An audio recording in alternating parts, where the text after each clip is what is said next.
Hey y'all, Chef IrixGuy here, and this is how to fry bologna. So, a bunch of different bologna options you can get. This right here is a garlic bologna, and that's margarine. You could use margarine or butter. So you're gonna need a skillet, you're gonna need your bologna, and you're gonna need something to flip your bologna. And you can find the skillet and the little things like I'm using to flip. Expand this video's description and click the link there. So let's go ahead and get started here. First thing you're going to need to do is for each piece of bologna is take this little red piece off. It goes around the perimeter of the bologna, and you can see these still have it on. So this one's, taking it off. So you're going to need to take that red piece off all of your pieces of bologna before you fry it here. Kind of hard to do with a phone in one hand and this in the other, but see, you can get the idea. See, it just pulls off here.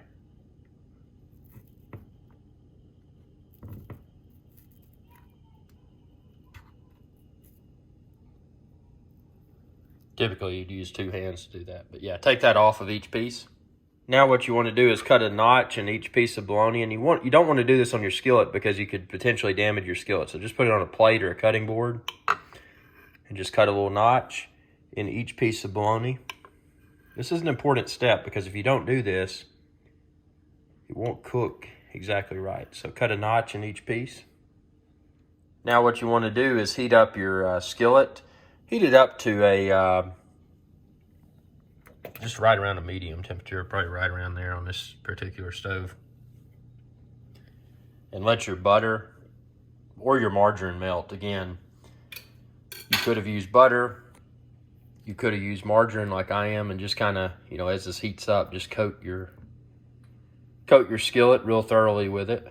Actually, I probably used too much margarine, but you can use however much you want to use, but it's pretty much melted. So what I'm going to do now is get my first piece of bologna.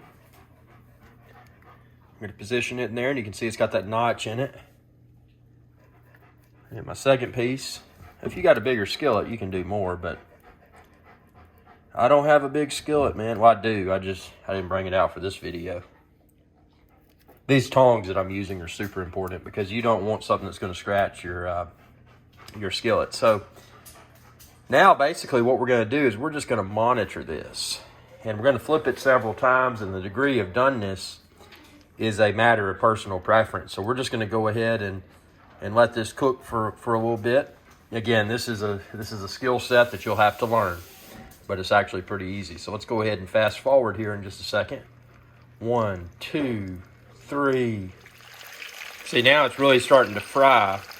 And you notice that those notches, see, those are preventing this. See, it kind of tries to bubble up in the middle, but because of those notches, it won't. So that notching step was super important. Had you not made the notches, this would just bubble up and be funky to try to cook. So I've cooked it on this side for a little bit. Let's go ahead and flip. Obviously, not a lot of doneness yet. One of the good things about fried bologna is the texture. You don't want to overcook it. You don't want to burn it, but you want to give it that good, and you'll see as we progress here with this cook, you want to give it that good texture and good coloration. And I mean, that's what makes, when you go into these, we go in these mom and pop breakfast shops, and get you a good real breakfast. And you get fried bologna. People think bologna is just kind of like a creepy meat, dude. But honestly, I mean, you can say what you want to about bologna. The bottom line is that fried bologna is hard to beat. And that's I mean, this is how I do it. Yeah, I went heavy on the margarine, the butter. In my case, margarine. But again, personal preference, man. I mean, this is real food. If you've eaten a real breakfast, you've probably experienced fried bologna at some point in your life. And this is how you do it. This is how I do it. And I like this garlic bologna because it adds that extra garlicky flavor. But in reality, I mean, you could just get basic bologna without any sort of flavoring and fry it up with just butter or margarine. It's great. If you wanted to fry it up with a little bit of fresh garlic clove or garlic powder in there, you could do that. Again, it's a matter of your personal taste preference, and that's a good thing about bologna. I mean, even with nothing except just butter or margarine, it's got a really good flavor. See, now we're starting to see some browning here. But you notice because I notched that out, see how the bologna, the pieces of bologna are allowing themselves to, it's allowing itself to expand, but it's not rising up. And see, that's the good thing. So this is cooking like it should, see? So we're just going to do this. We're going to monitor. We're going to, flip as needed, and just get it to the degree of doneness that you prefer. I mean, some people like it a little bit crispier. But let's go ahead and continue with this cook, and I'm going to show you how I like it as soon as I finish cooking mine. Okay, so I've flipped it a few times, and this is exactly how I like mine before I take it off here. See? Look at this. So you got that good texture to it. It's not burnt, but it's just a really good texture. You'll notice that bologna out of the pack is kind of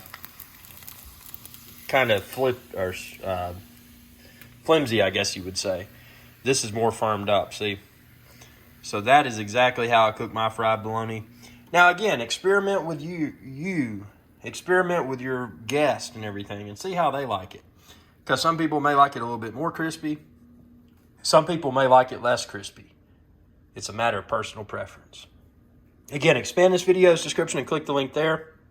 You can find the skillet like I use, the tongs like I used, and y'all have fun frying bologna. Hey y'all, Captain IrixGuy here. I hope y'all enjoyed this video. If you did, please be sure to subscribe. It's youtube.com/IrixGuy. And ring that bell icon when you do to be notified whenever I post another video. Thanks for your viewership, and y'all have a good day.